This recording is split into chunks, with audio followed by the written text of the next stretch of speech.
Rainy, good evening, good afternoon, good morning, wherever you're listening from. How are you today? I'm fantastic, Lolly. How are you?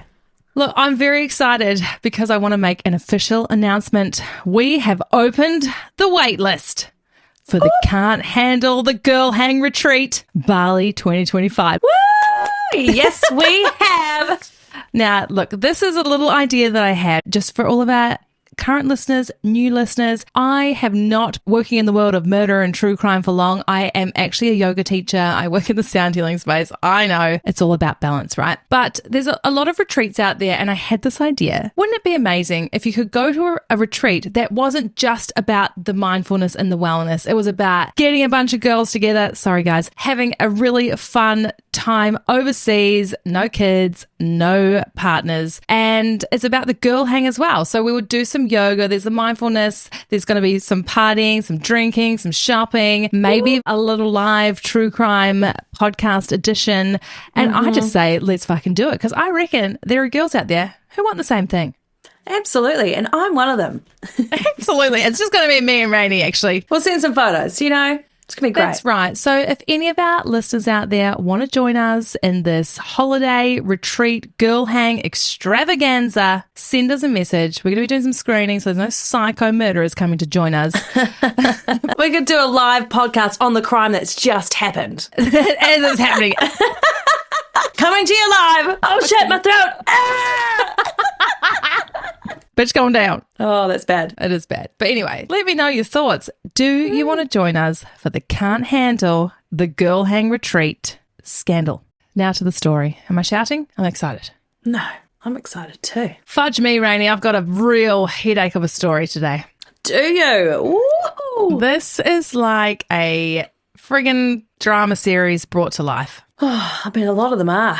They really are. This one has all of the ingredients. It embodies the title, Can't Handle the Crime and Scandal. There's crime, there's scandal, we can't handle. Oh. And we're going to dive right in, baby. Let's get juicy. On a balmy summer's evening, August 2016, Palm Beach, Florida, USA. Nice. I'm a sucker for these American true crime stories. I can't help it. Jeez, would you expand your horizon, please? I can't. They're all just too good. We've got a Doug Benefield doing a bit of mingling at a Republican fundraiser event. He's walking around the room, chatter, laughter, black ties, champagne glasses clinking. Cheer, cheer, hee hee, ha ha.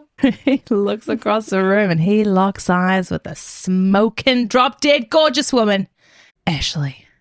Their eyes locked, and all of a sudden, they're standing next to each other. Sparks are flying. Conversation flowing. More laughter, more champagne. These two, very quickly, are falling head over heels for one another. They are bonding over their love of making America great again. And, more importantly, their love of the Second Amendment. Guns, baby. Ugh, no. Ashley, tall, gorgeous, brunette. She loves guns so much, she's even carrying one in her bra. Oh my God.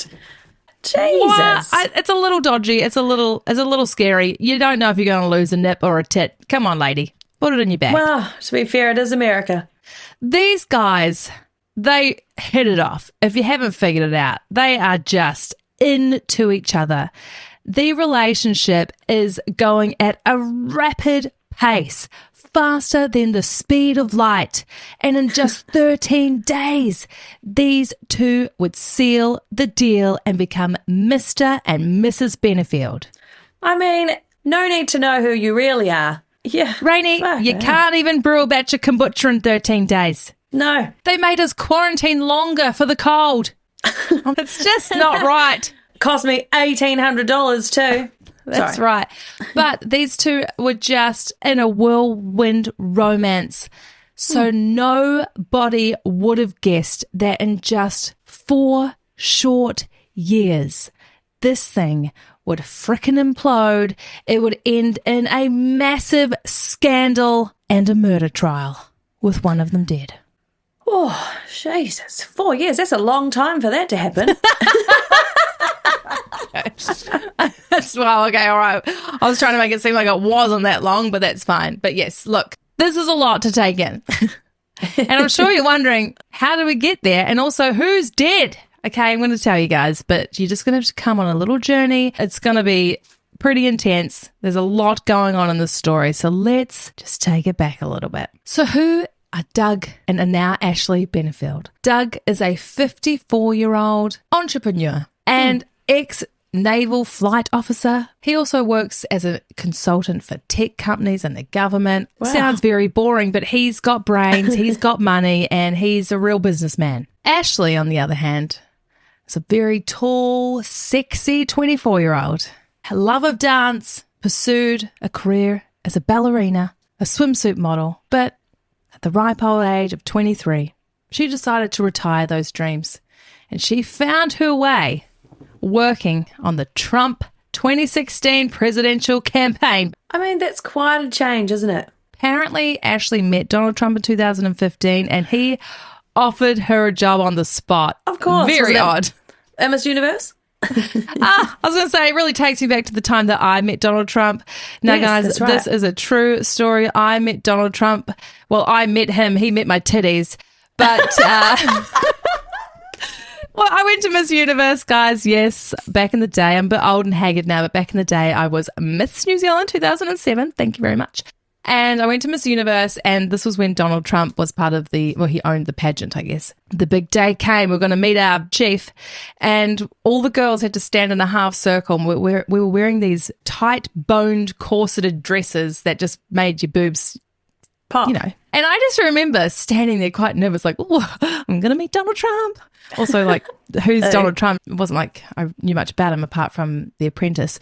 But he was coming over, and I just couldn't help but notice that he really didn't look at anybody in the eye. He just looked at them in the nip.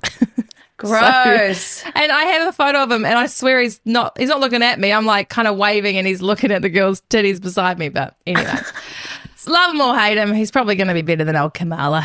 Did his fake tan rub off on your hand? Yeah, and then I just quickly rubbed it on my cheek because I was running low. So, very brief background, but if you didn't quite catch it, there is a 30-year age gap between Doug and Ashley, but that didn't stop them. These two got married 13 days after meeting, and then obviously decided it's time to get to know one another. Just do it backwards. Ashley would eventually move in with Doug and Doug's 15-year-old daughter, Eva. Eva was going through a hard time at this stage in her life because just 9 months prior, her mum and Doug's wife had died.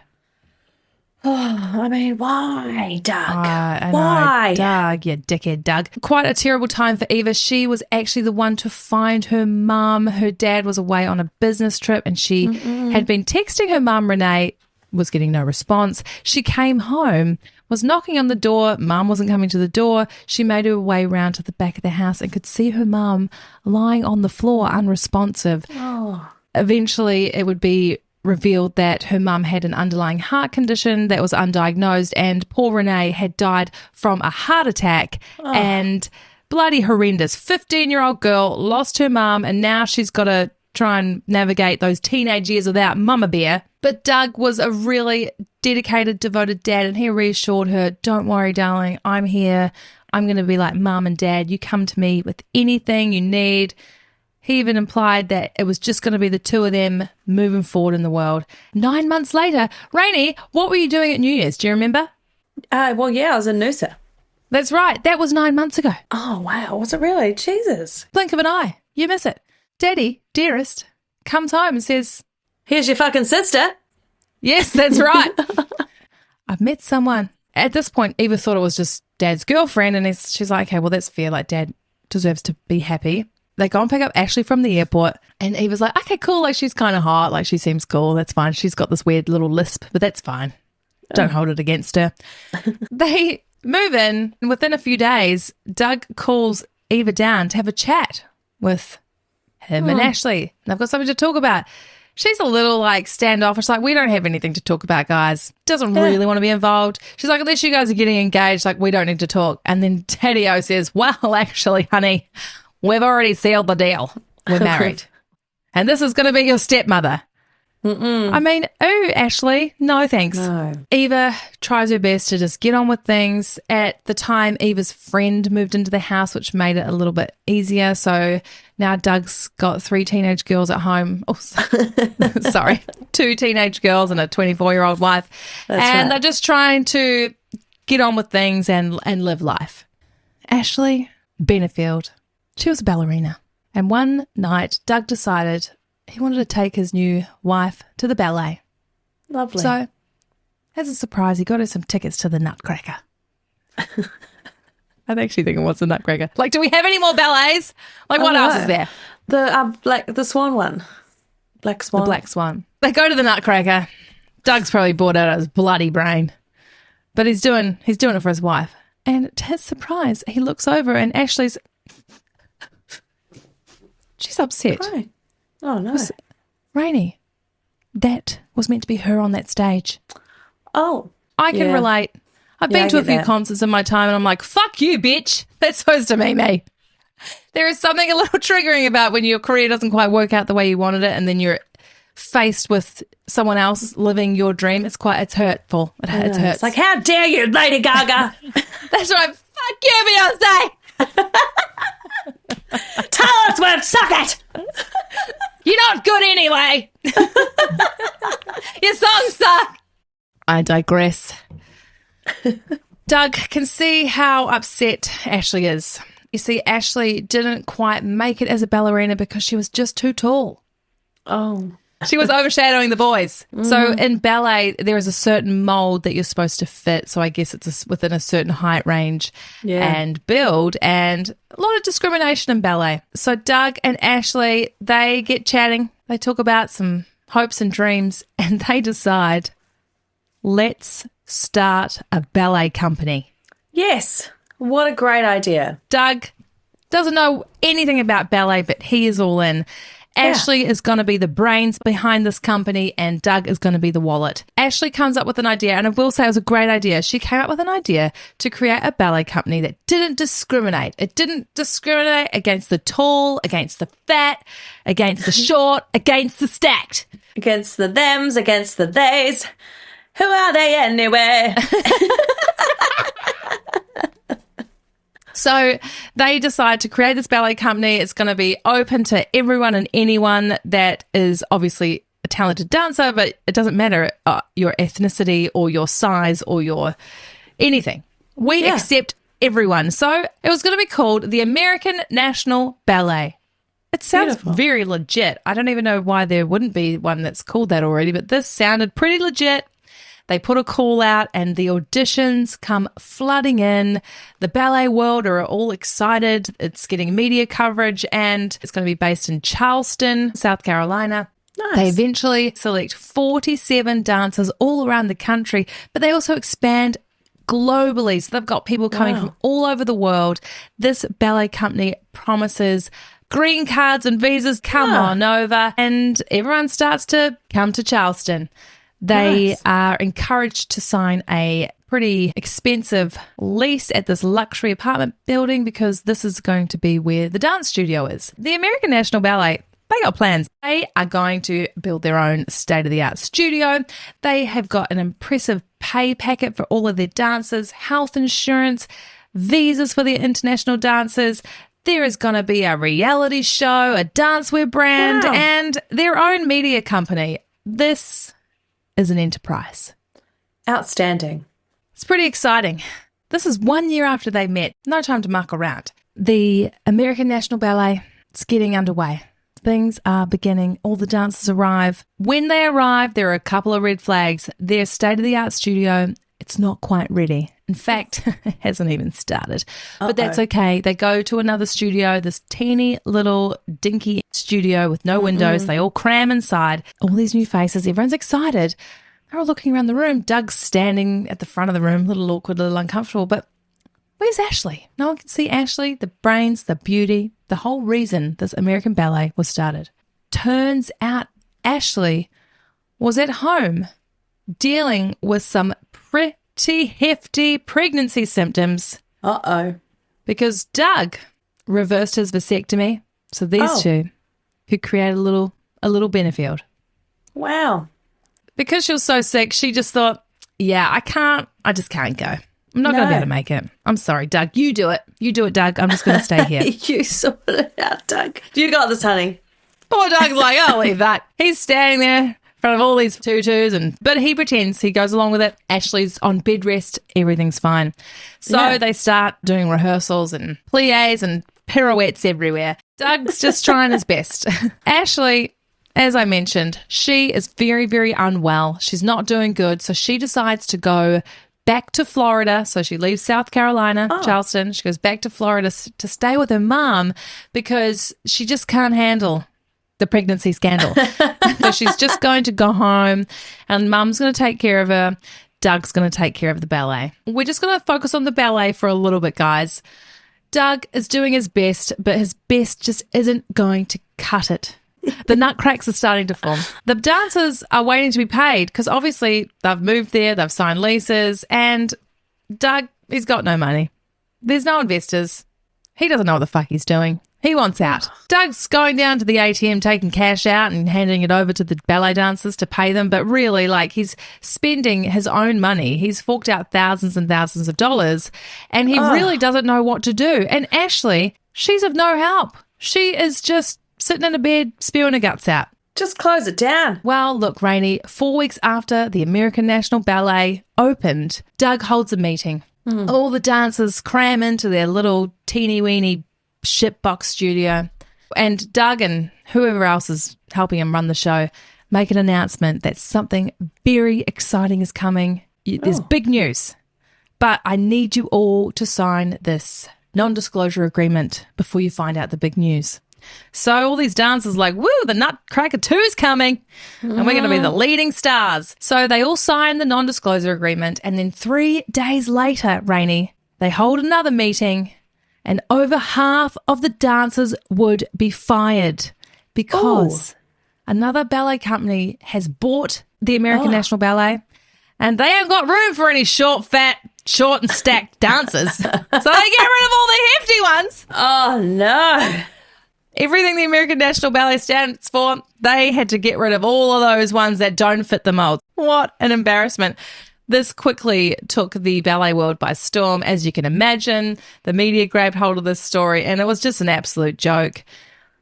As all of this is going on, and Doug is trying to keep things afloat, he is like a duck above water. The legs underneath are going, he's trying to act calm, but underneath it all, he's very, very stressed. Ashley has decided, you know what? Things with Doug, they're just not working. So as this poor man is taking care of the ballet company, no idea what he's doing, Ashley and her mum get in the car and they drive all the way to Charleston. Ashley goes into the house, she packs up all of her belongings, and she leaves a note. I have left out a lot of information about the relationship, and for me to just go over it really quickly before we get into this note. Things weren't great for Ashley and Doug from the get-go. There was a lot of tension in the household with Eva, as you can imagine. She doesn't want no stepmom. Ashley was very jealous of Eva. At one point, Ashley goes into Eva's room and she finds this teenager's diary. She decides to pull up a chair, just have a little read. And she reads this poor girl's diary. And as she's reading it, she's learning just how much Eva really hates her. Fuck you, Ashley. And Ashley's like, oh my God. So she goes and tells Doug. And she's very upset because she cannot believe what she's reading. And of course, Doug's like, don't read my daughter's diary. No. It was a fiery relationship. Doug would get angry. Ashley would get angry. But it just seemed like Ashley had a bit of hot girl syndrome. Oh, yeah. You know, when these hot, beautiful, gorgeous girls just think they are invincible from having consequences of their shitty behaviour. Unicorn crazy. There was a lot of arguing, a lot of tension. This was Ashley's reasoning for wanting to separate. Really? So in this letter, I'm not going to read it all, I'll read you some. Doug, I can honestly tell you that I am completely heartbroken. Please do not be rash. Hear me out and read all the way to the end of this letter. Well, we won't, but over the past year, we've had good times, yes. But you have also displayed scary and irrational behaviour with sudden bursts of rage and fits of anger. This has left me constantly stressed to the point of nausea and scared for my safety. I never know what will set you off, and so I always walk on eggshells to try and keep the peace. Now, Ashley goes on about some incidents where they have had heated arguments. At one point when they were arguing, things got so heated and Ashley would not stop going on and on and on and on that Doug, in a fit of emotional rage, pulled out his gun, because these guys are just always freaking carrying guns on their bodies, and he shoots a bullet into the ceiling. No. No, absolutely not. That would make me run a mile, but these two, they get over it pretty quickly, and 2 days later they hold a wedding ceremony for friends and family. Oh, God. There was another incident where they were in a very heated argument. Doug's golden retriever, Sully, jumped up on the couch, and Doug, in a fit of rage, hit the dog in the face, and the dog flung off the couch. In Ashley's words, he punched the dog in the face. Doug has owned up to this, saying he hit the dog in the face. Either way, don't be hitting dogs, Doug. No. Anyone, don't hit a dog. A lot of fiery, heated arguments. Anger, but on both parts. Ashley was a very entitled woman, definitely used to getting her own way. High maintenance. There you go. Mm-hmm. Didn't like the attention that Doug would give his daughter. Didn't like hearing about the ex-wife. Like, get a fucking grip, lady. It's because she's a child. She doesn't know how to deal with her emotions. This goes on and on and on, this letter. I do want to summarize the end of it because it did make me have a little giggle. She goes on to talk about how the living conditions in the mansion was just so poor. It's terrible. And she was expected to live in such horrendous conditions. Really? One of these horrendous conditions, Rainey, was that the tap water was unsafe to drink, and the water filter on the freezer was broken, which meant she didn't have safe drinking water or ice. So they were drinking out of bottled water. And one time the bottled water ran out and she was unable to drink any water. I'm sorry, bitch. Get in the car. 7-Eleven, off you go. Are you for real? Listen, lady. There is bottled water every which way you look. You can have anything you want at any time, in any moment. Uber Eats. Postmates. Just go and get it. She then goes off to say, do not harass or try to follow me, or I will call the police and have a restraining order against you. I will talk to you via text only starting Tuesday. Do not call me or my mum. We will not pick up. Thanks for understanding. Ashley. Peace out. Okay.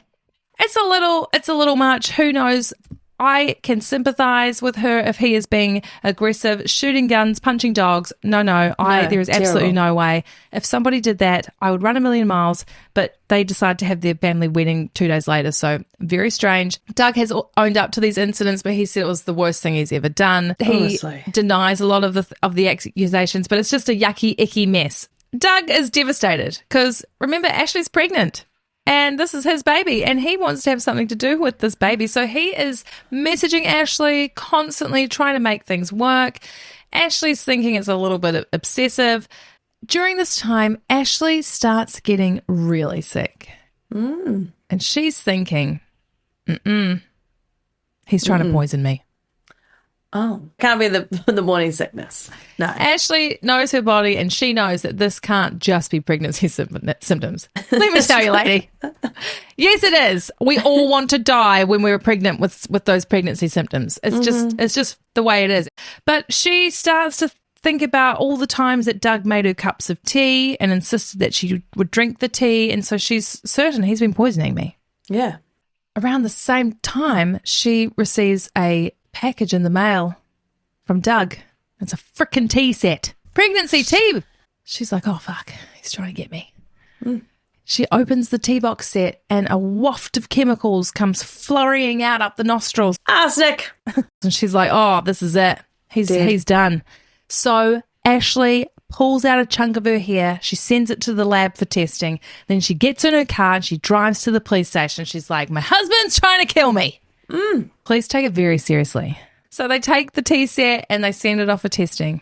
The results come back for the hair samples. And in this letter, she's informed that she's got traces of heavy metals in her body and that it's likely someone is trying to poison her. Wow. And also, for just $99 a month, you can get these supplements to help rid the body of these heavy metals. Of course you can. Sign on the dotted line. But it turns out that this company's not very reputable because they're just trying to sell supplements and they are actually known for doing false readings. It's probably from the dry shampoo. It's probably from just standing outside in this toxic world. That's right. The police have sent their friggin' tea leaves off for testing and then it comes back negative. Of course it did. But Ashley will not have it. She is convinced that her husband is trying to kill her and her unborn baby. Ashley receives a letter from Doug's lawyer wanting visitation rights for when the baby's born, wanting to create some sort of agreement because Ashley is ghosting him and he doesn't know what to do. So Ashley thinks, you know what? There's only one thing that can be done right now. Mm-hmm. So she goes to the hospital and she says, my husband's trying to poison me and I need to get this baby out now. And she's not actually due for like another 3 or 4 weeks. So, of course, the hospital admit her under a different name and then just book her in for a C-section. Come on in, sweetheart. So she goes in and she has a C-section.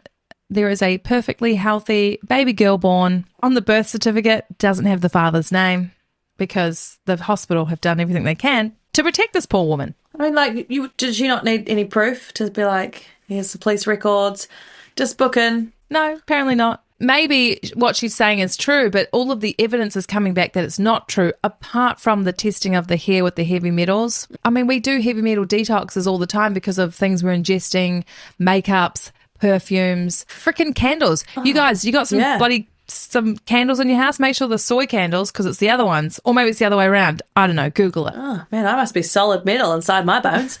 Apparently, a candle is bad as having car exhaust just pumping out fumes in your house. I heard that. Oh, well. She's had a baby.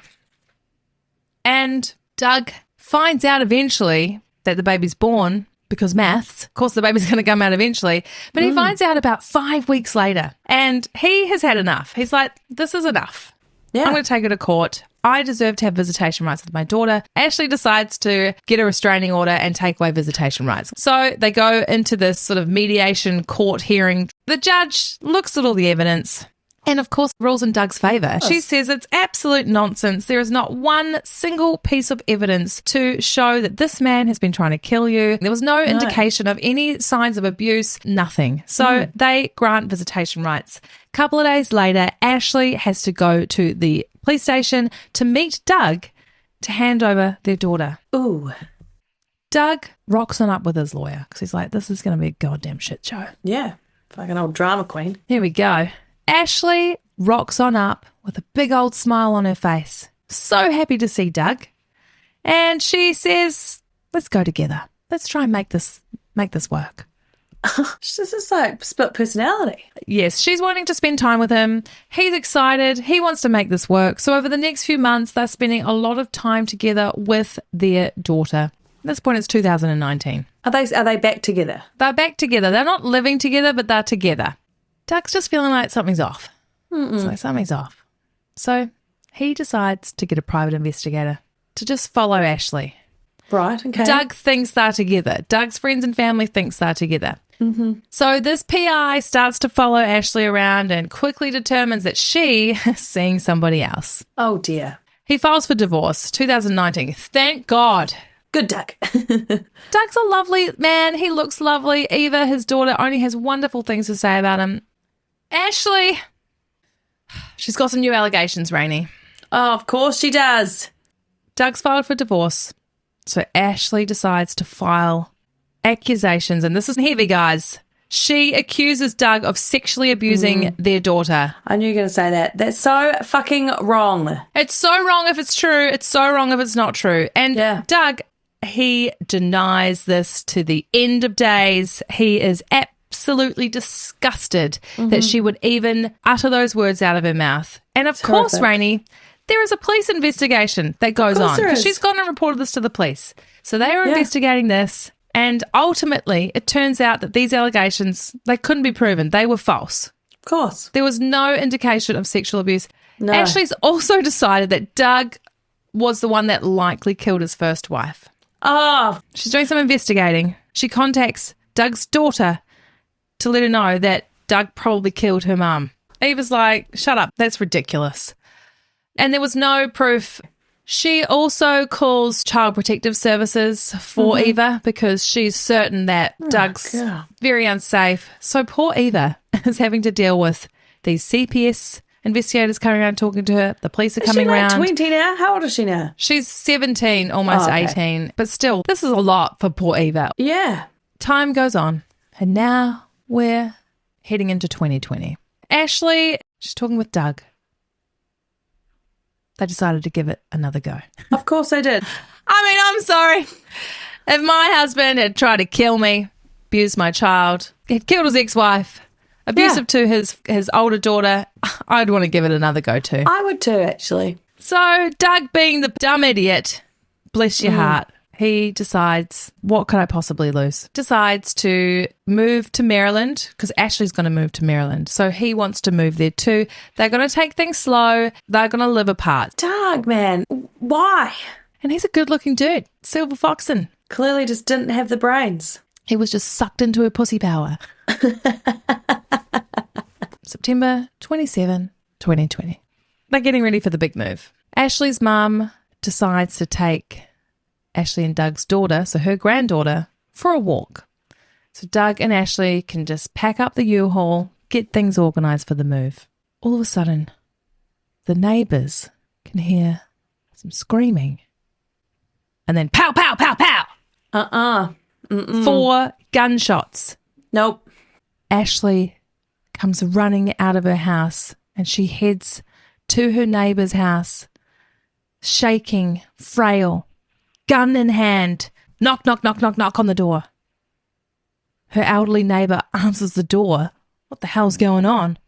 And she says, I just shot my husband. He tried to attack me. The neighbour calls the police. Manatee County 911. The house next to me, she just came over. Her strange husband attacked her, and she says she shot him. Now, we've not gone over there yet.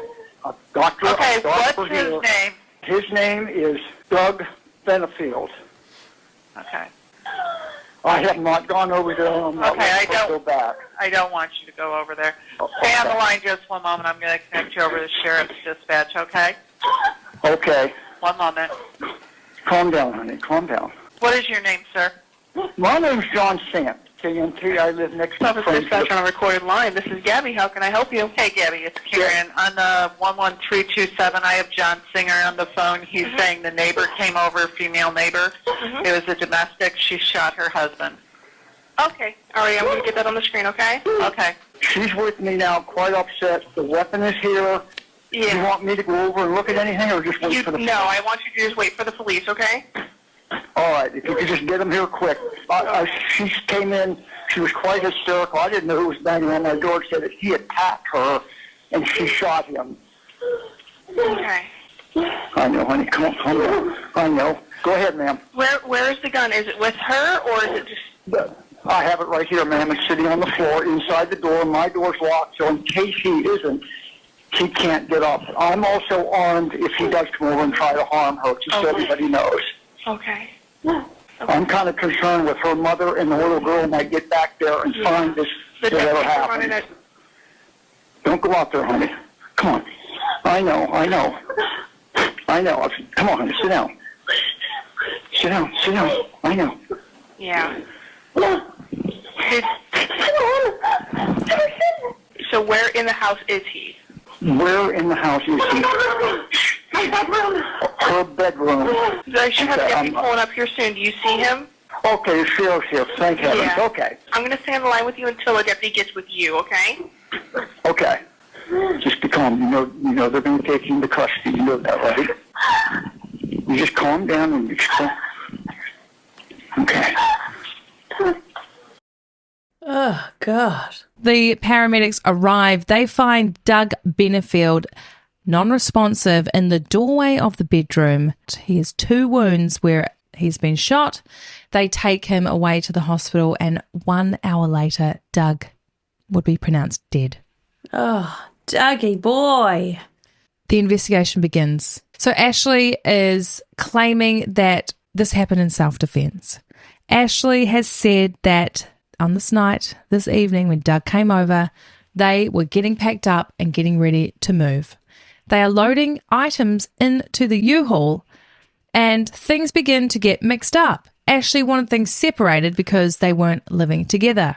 Doug's like, don't worry about it. It doesn't need to be your things, your house, my house. Let's just load this thing up and get going. Yeah. Ashley has claimed that Doug got very aggressive and very heated. She's claimed that he's body checked her twice. I don't know what that means. Patted her down. I don't know. Apparently he's also slammed 2 moving boxes into her body. Ashley's getting so upset and so overwhelmed that in the heat of the moment she goes, that's it, I'm done. And in that moment, Doug clenches his fist and he punches Ashley in the face. Scared for her life, she makes a frickin' beeline to the bedroom and she grabs her gun. She's standing there looking at the doorway. Doug comes in. He's in a bit of a fighting stance. He's waving his hands around. She raises the gun and he lunges towards her. So she shoots the gun 4 times. Wow. So the investigation begins. Police obviously have to determine, is her version of events correct? They do a check of her body. She's claimed he's punched her in the face. They've taken some photos. Look, to me, it just looks like tired mum eyes. But perhaps you can't really see anything, but maybe there is. I don't know. At this point, there's not really any swelling or anything really going on. Yeah. She's got a couple of scratches on her body, which she said he's shoved boxes into her body. So maybe there's a little scratch from a box. But again, who knows? When they have looked at Doug's body during the autopsy, they can see he has a gunshot wound to the leg and one through the arm. It's gone through his arm and entered into his chest, and this is the injury that has killed him. But this just doesn't really add up with Ashley's version of events, because if Doug was lunging and coming towards her, why was he shot when he was side on? Yeah, right. Why are there no bruises? Why did Ashley run to the bedroom and get the gun when she was essentially right by the front door? So there's a lot of questions here. And 4 weeks later, Ashley would be arrested and charged with second-degree murder. Boom, baby. Boom. Boom, baby. And look, I just want to say really quickly, this is a real tricky one because you don't want to not believe someone's story of domestic violence. Right. And there is a real problem with victims not speaking out because they are too scared that people won't believe them. But there's just so many things here that are odd with Ashley accusing Doug of so many things and none of it being true. So you do have these scenarios where people lie in order to get the outcome that they want, and perhaps that is what's been going on here. Ashley would go to jail for 17 days, but she would make bail. She paid $100,000 and was let out on bail with an ankle bracelet, and she was awaiting trial. Her mother would get full custody of the child, so little Benefield. She had visitation rights and would just sort of wait around for the trial to come around. Fast forward, Rainey, July 2024. Just not long ago. This trial was expected to go for a few weeks. These trials always go for a few weeks. And the prosecution was claiming that Ashley Benefield, she just wanted to be a single mum. She was not interested in parenting or having anything to do with Doug, and so this was her only way out. She was going to get rid of this man one way or another. She tried to have him done for poisoning. She tried to have him done for sexual abuse, and nothing was working, so she was just going to kill him. Yeah. The defense has claimed that this was a poor, battered woman. She had dealt with many years of abuse, and this was a terrible incident, and their claim is self-defense. They did try to get this whole case thrown out, but the judge just thought there was too much evidence saying otherwise. Yeah. So, Rainey, this trial went on for 6 days. 6 days. It's not long. Wow. Very odd. This was very interesting, guys. When Ashley took the stand, she was looking tidy, but like quite disheveled, no makeup, very, very plain. She did not want to look like this glamorous swimsuit ballerina model. You see all these photos of her with Doug and she's drop dead gorgeous, a lot of makeup, beautiful. But on the stand, very plain clothing, no makeup. She's also let her hair grow out, so she had lots of grey regrowth, which I found it was very interesting. I'm not saying like don't grow your hair out, but at this stage she's 32. And I just felt like, was this a choice to make her look like she wasn't this glamour puss? That's right. Every day she would sit there and look very, very frail and shoulders rounded forward, and she'd be shaking and crying. Very kind of Amber Heardy, you know? Oh, yes. It felt very performance-y. So 6 days later, the jury would go deliberate. At one point, the jury came back to talk to the judge to say, we're deadlocked. We cannot make a decision. The judge has given them some advice and said, get back in there and make a decision. So not even 8 hours later, they came to their conclusion. And ultimately, the jury would find Ashley Benefield guilty of manslaughter. Wow. So they chose the lesser charge of manslaughter over second-degree murder. So just to clarify, murder is obviously with the intent to kill, but manslaughter is without the intent. So you didn't intend to actually kill the person. There is a little bit of confusion around how they came to this conclusion, but ultimately they didn't believe her claim of self-defense. Yeah. Now, unfortunately, guys, I've jumped the gun on this case and the freaking sentencing hasn't happened. I couldn't believe it. I knew the trial had ended and I thought, okay, cool, I'll get into this case. And then when I was too far in it, I realized that the sentencing is happening next month. But what I can tell you is that in Florida, where this case was tried, there is a minimum term of 11 and a half years for manslaughter, and she faces up to a maximum of 30. So she's definitely going to spend at least 11 years in prison, and it will be very interesting to see if she gets the maximum sentence. Now, we will update our Instagram and Facebook with the conclusion to the sentencing. But if you're listening to this past October 22nd, 2024, I'll put it in the show notes. I'll put it way down the end. I mean, it's times like this, I bet she wished she lived in New Zealand. She'll just get a slap on the hand. That's right, baby. So, look, Rainey, that is the story of the whirlwind romance, the quick-fire marriage, the heated, fiery relationship, the ballet company, the poisoning attempts, the accusations, the cheating. I mean, it really should be a movie, shouldn't it? Isn't it unreal? This is some K-drama shit. My mum would love this if this was a TV series. Absolutely. So, Rainey, can you handle this ballerina crime and scandal? Look, poor Doug. Can I handle it? No, I cannot handle it. But I just think, Doug, come on, mate. You should have seen this coming. You know, she was batshit crazy. And I feel like if she hadn't done all these accusations and she just left it with the gunshot and the dog, and maybe she could have got away with something. There's a lot of lies. So, no, poor Dougie, but come on. And also poor Eva.